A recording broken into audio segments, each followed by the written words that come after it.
నెల 28వ తేదీన CMS Infosys company వాళ్ళు branch manager Srinivas, Karimnagar branch manager Srinivas గారు వచ్చి ఫిర్యాదు చేస్తుంది. కాంటెంట్స్ ఏంటంటే వీళ్ళ కంపెనీ తరఫున కస్టోడియన్స్గా, మంచిర్యాల గ్రూప్ కస్టోడియన్స్గా బోధకుంట మోహన్ అండ్ పూర్ణచంద్ర అని, రేణిగుంట్ల పూర్ణచంద్ర అని ఇద్దరు సిఎంఎస్ కంపెనీలో కస్టోడియన్స్గా పనిచేస్తున్నారు. బోధకుంట మోహన్ 14 సంవత్సరాల నుంచి చేస్తున్నాడు. ఈ రేణిగుంట్ల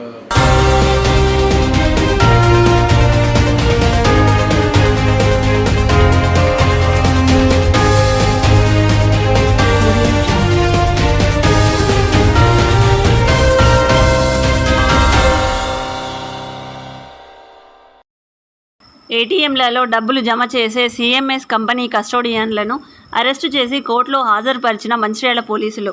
మంచిర్యాల జిల్లా దండపల్లి మండలం నెల్కి వెంకటాపూర్ గ్రామానికి చెందిన Bodakunta Mohan, CCC Naspur housing board కాలనీకి చెందిన రేణిగుంట్ల పూర్ణచందర్లు ప్రతిరోజు ఎస్బీఐ బ్యాంకు నుండి నగదు తీసుకొని ఏటీఎంలలో జమ చేస్తున్న క్రమంలో దుర్బుద్ధితో అట్టి డబ్బులలో కొంత కాజేయాలని పన్నాగం పన్ని ఏటీఎంలలో జమ చేసే సమయంలో బ్యాంకు నుండి తెచ్చిన డబ్బుల నుండి కొంత మొత్తం తీసుకొని ఇద్దరు సమానంగా పంచుకునేవారు. గత నెల 26న ఆడిట్ అధికారులు ఏటీఎంల తనిఖీకి రానున్నారని తెలిసి ఆడిట్ అధికారులకు ఎలాగైనా దొరికిపోతామని, తప్పించుకునే అవకాశం లేదని తమ సెల్ ఫోన్లు స్విచ్ ఆఫ్ చేసి పారిపోయారు. ఆడిట్ అధికారులు తనిఖీలలో దాదాపు 1,25,24,400 రూపాయలు కాజేసినట్లు బయటపడింది. మంచిర్యాల పోలీస్ స్టేషన్లో ఫిర్యాదు చేయగా పోలీసులు కేసు నమోదు చేసి దర్యాప్తు చేపట్టారు. దర్యాప్తు చేస్తున్న క్రమంలో నిందితులిద్దరూ మంచిర్యాల బస్టాండ్కు వచ్చారని అందిన సమాచారం మేరకు వారిని అదుపులోకి తీసుకొని విచారించగా నిందితులు గత 6 నెలలుగా ఏటీఎంలలో డబ్బులు జమ చేసే సమయంలో కొన్ని డబ్బులు తీసుకొని సమానంగా పంచుకొని అట్టి డబ్బులను తమ విలాసాలకు, చెడు అలవాట్లకు, అలాగే తమ ఇంటి అవసరాలకు వాడుకున్నట్లు పోలీస్ ఇన్స్పెక్టర్ బన్సీలాల్ తెలిపారు. వారి వద్ద నుండి 50,000 నగదు, ప్రామిసరీ నోట్లు, చెక్కులు, దస్తావేజులను స్వాధీనపరుచుకొని రిమాండ్కు తరలించామని ఇన్స్పెక్టర్ తెలిపారు. 1,50,00,000 మిస్అప్రోప్రియేషన్ అయినట్టు కంప్లైంట్ చేశారు.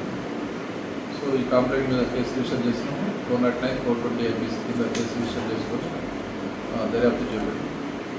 ఈరోజు సాయంత్రం 4 గంటల సమయంలో బోధకుంట మోహన్ మరియు రేణిగుంట్ల పూర్ణచంద్ర ఇద్దరు ఆర్టీసీ బస్టాండ్ దగ్గర ఉన్నారనే సమాచారం మేరకు వెళ్ళి వారిని సిబ్బందితో కలిసి వెళ్ళి అరెస్ట్ చేయడం జరిగింది. పట్టుకొని విచారిస్తే వారు చెప్పిన విషయాలు ఏంటంటే వీళ్ళు గత 14 సంవత్సరాల నుంచి చేస్తున్నారు. అయితే వీళ్ళ యొక్క ఫ్యామిలీ నీడ్స్ కోసం అండ్ వీళ్ళ మెడికల్ ట్రీట్మెంట్స్, వీళ్ళ పేరెంట్స్ మెడికల్ ట్రీట్మెంట్స్ కోసం అండ్ వాళ్ళ యొక్క ఫ్యామిలీ అవసరాల కోసం, అదేవిధంగా విలాసవంతమైన జీవితం గడపడం కోసం, వీళ్ళ చెడు అలవాట్లకు కొరకు, వీళ్ళ పేకాట ఆడే అలవాటు కొరకు, వీటి కొరకు గత 6 నెలలుగా వీళ్ళు ఏటీఎంలలో నుంచి కొంత అమౌంట్ డిప్రిషన్ చేసే టైంలో కొంత అమౌంట్ని తీసి ఇద్దరు సమానంగా పంచుకొని వీళ్ళు ఈ విధంగా ఖర్చు వాడుకున్నారని చెప్పారు. వీళ్ళ వద్ద నుంచి 50,000 రూపాయలు క్యాష్ అండ్ కొన్ని ప్రామిసరీ నోట్లు, బాండ్ పేపర్ ఇవి సీజ్ చేయడం జరిగింది. వీళ్ళని పోలీసులను తీసుకొచ్చి ఈరోజు అరెస్ట్ చేసి రిమాండ్ నిమిత్తం కోర్టు ముందు హాజరుపరచడం జరుగుతుంది.